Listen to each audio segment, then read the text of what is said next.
Olá pessoal, eu sou a professora Glauciane Lacerda e a nossa aula de hoje é sobre a fisiopatologia da síndrome da imunodeficiência adquirida.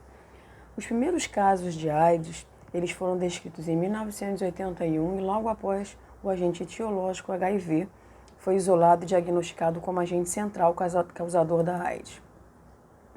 Aqui nessa imagem nós temos um gráfico sobre a taxa de detecção, né? Por 100 mil habitantes, onde nós apresentamos aqui um aumento de 2006 até 2007 e houve um declínio até os anos de 2014 e 2015. No entanto, a gente consegue perceber aqui na região norte que o comprometimento da população brasileira ele vem ascendendo desde os anos de 2012 até 2014, se mantendo alta. Segundo os dados da OMS de 2015 e da UNAIDS de 2015, cerca de 40 milhões de pessoas no mundo vivem com HIV, dentre as quais 2,8 milhões têm 50 anos ou mais. Aqui do lado esquerdo da imagem nós temos um gráfico onde nos anos de 2006, a população masculina, principalmente na faixa etária de 30 a 44 anos de idade, se dava entre 56% a 62% de detecção, né, por 100 mil habitantes. Essa taxa, né, foi reduzida com relação, né, ao ano de 2016, mas houve um acréscimo, né, uma crescente da população com 50 a 54 anos de idade e um aumento da população acima de 60 anos, tanto para a faixa, quando a gente fala do sexo masculino, quanto do sexo feminino. Então, em 2017, a OMS constatou que o número de pessoas com mais de 65 anos com HIV cresceu em 103% comparado com o ano de 2006. Então, a síndrome de imunodeficiência adquirida, a AIDS, ela é causada pela infecção primária pelo HIV, que é o vírus da imunodeficiência humana, e é a causa subjacente da AIDS. O HIV ele invade o DNA das células dos linfócitos T e CD4 e como consequência da infecção, há uma depressão dessas células T, do tipo CD4, levando à imunodeficiência, que na verdade é a perda da imunidade celular, já que estes estão envolvidos na proteção contra infecções. Então, a progressão para 4 categorias ou estágios clínicos: a infecção aguda por HIV, a latência clínica, a infecção sintomática e a progressão do HIV para AIDS. Ela se dá, né, que acaba gerando uma dificuldade na sua definição.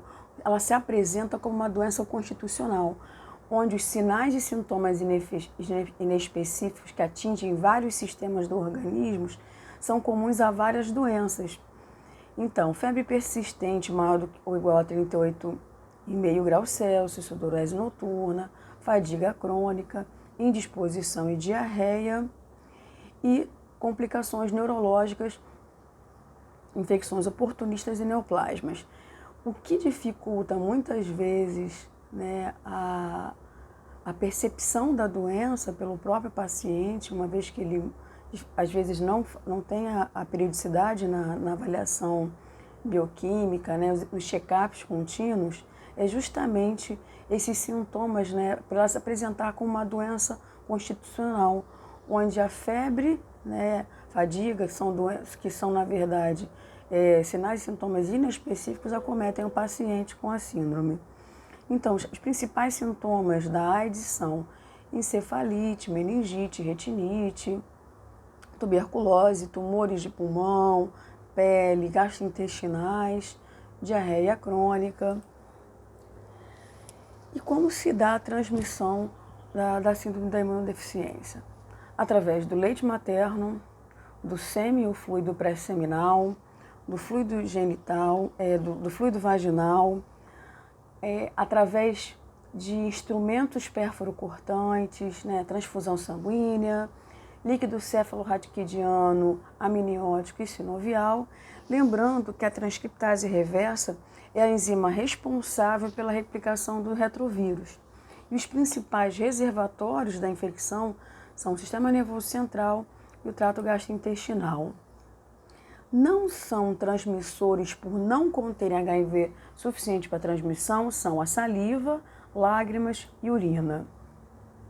Então, as categorias ou estágios clínicos do HIV se dão em categoria A, B e C. Na categoria A, ela se apresenta como uma infecção aguda pelo HIV, que é a infecção inicial, onde o paciente apresenta contagem de células TCD4 maior do que 500 células por milímetro cúbico. As características são um período de rápida replicação viral, que pode ocorrer de 2 até 4 semanas após a infecção. E aí vem uma característica importante que deve se levar em consideração, é a soroconversão. Esse processo, né, de desenvolvimento de anticorpos se dá o tempo de transmissão do HIV, né, para que haja então a produção de anticorpos detectáveis contra o vírus. Então, esse período de soroconversão, ele vai se dar de 3 semanas até 3 meses após a exposição do HIV. E se o teste do HIV ele for feito antes da soroconversão, esse teste ele pode ter um resultado falso negativo, o que acaba dificultando o diagnóstico clínico do paciente, uma vez que essa avaliação foi feita no tempo inadequado. Então, a carga viral nessa categoria vai ser extremamente alta, os indivíduos apresentam-se bastante suscetíveis à infecção, eventualmente a resposta imune atinge um ponto de ajuste viral, onde estabiliza a carga viral e as contagens de células CD4 ficam mais próximas da normalidade, e há um estágio seguinte do HIV, né, um estágio assintomático, se apresenta com poucos sintomas perceptíveis. E esses sintomas, eles duram de poucos meses até 10 anos. Ou seja, o paciente, ele apresenta HIV, mas ele só vai apresentar os sintomas perceptíveis meses após o contágio do paciente e até 10 anos após esse contágio. E há um declínio da contagem de CD4 de 50 células por milímetro cúbico por ano. Então, os principais sintomas da infecção aguda são febre, perda de peso, mal-estar com dor de cabeça e neuropatia, linfadenopatia, rash cutâneo, que são as lesões na pele, náuseas e vômitos, hepato- e esplenomegalia, mialgia e esofagite. O estágio caracterizado de período de latência clínica ou de infecção assintomática pelo HIV, ele se dá de 8 a 10 anos após a infecção, até que a replicação do HIV ativo comece a reduzir as células CD4 e aumentar o risco desses pacientes, né, terem infecções oportunistas e a AIDS. Então, o vírus ainda está ativo, sofrendo replicações, embora a um ritmo menor em comparação à fase aguda, e as contagens das células CD4 continuam a reduzir constantemente. Então, 3 a 5% dos indivíduos infectados por HIV não progridem ao longo prazo e as células CD4 permanecem normais e a carga viral pode ser indetectável por anos. Estudos sugerem que estes indivíduos têm sítios receptores diferentes e menores para o vírus penetrar nas membranas celulares. Nas condições clínicas dessa categoria, a infecção pelo HIV assintomática primária, as células CD4 elas vão estar maiores do que 500. Há um quadro de linfadenopatia generalizada persistente, a gente consegue perceber aqui na imagem, com presença de edema e aumento de linfonodos, infecção aguda pelo HIV com doenças associadas ao histórico de infecção aguda pelo HIV e sintomas gripais desenvolvidos pelo recém-infectado, como febre, erupção macular semelhante ao sarampo, úlceras orais, artralgia, perda de apetite, nódulos linfáticos inflamados e faringite e mialgia com duração de poucos dias a semanas. Além de outras características. Nas condições clínicas da categoria A, né, que a gente chama de alterações subclínicas, há uma perda de massa magra, sem alteração do peso corporal aparente, deficiência de vitamina B12 e o aumento da suscetibilidade a patogenias transmitidas por alimentos e água. Então, daí, né, a cautela, né, na ingestão de água que não seja fervida, né? Então, a água desse paciente ela deve ser basicamente fervida ou filtrada, justamente para evitar, né, a contaminação pela água, e também a higienização dos alimentos vai ser muito importante, e a presença de dermatite e linfadenopatia. Com relação à categoria B, essa categoria ela é uma categoria que já se apresenta, uma categoria que se já apresenta sintomática, né? É um estágio intermediário da doença, e a contagem das células CD4 elas se dão com entre 200 e 500 células por milímetro cúbico, e sua característica, né, se apresenta quando os sintomas já se iniciam, eles já começam a aparecer. Há infecções por fungos e bactérias, e os sintomas que não definem a AIDS podem englobar febre persistente, sudorese, problemas na pele ou fadiga, perda de peso inexplicada, diarreia crônica, pode ocorrer um declínio no status nutricional ou na composição corporal do paciente. E as condições clínicas, elas se apresentam com uma imunodeficiente, né, com a piora dessa imunodeficiência e a redução da contagem das células TCD4. As infecções elas se tornam sintomáticas e progridem para a AIDS. Há um aumento dos riscos para infecções oportunistas, em geral, que ocorrem em função desse sistema imunodeficiente.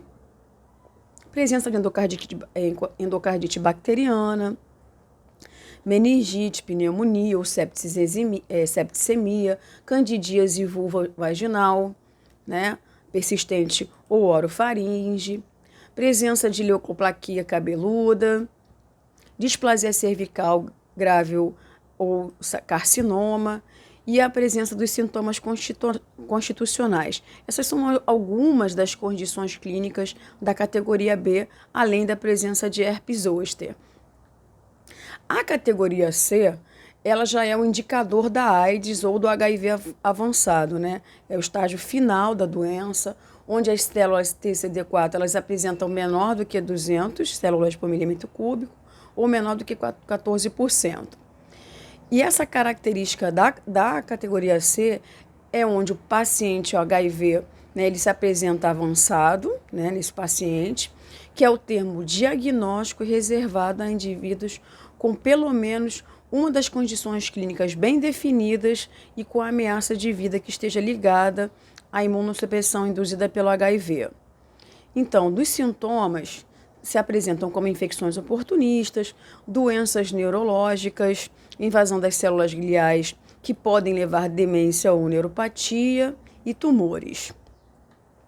Então, algumas condições, né, que eu vou apresentar da categoria C são a candidíase, né, na região de brônquio, traqueia, pulmão ou esôfago, câncer cervical invasivo, a febre do Vale, que é coicidioidomicose disseminada ou extrapulmonar, a criptococose extrapulmonar, que é por via inalatória do Cryptococcus neoformans, né, que são criadores de pombos, a criptosporidíase diose intestinal, né, crônica, que é uma infecção do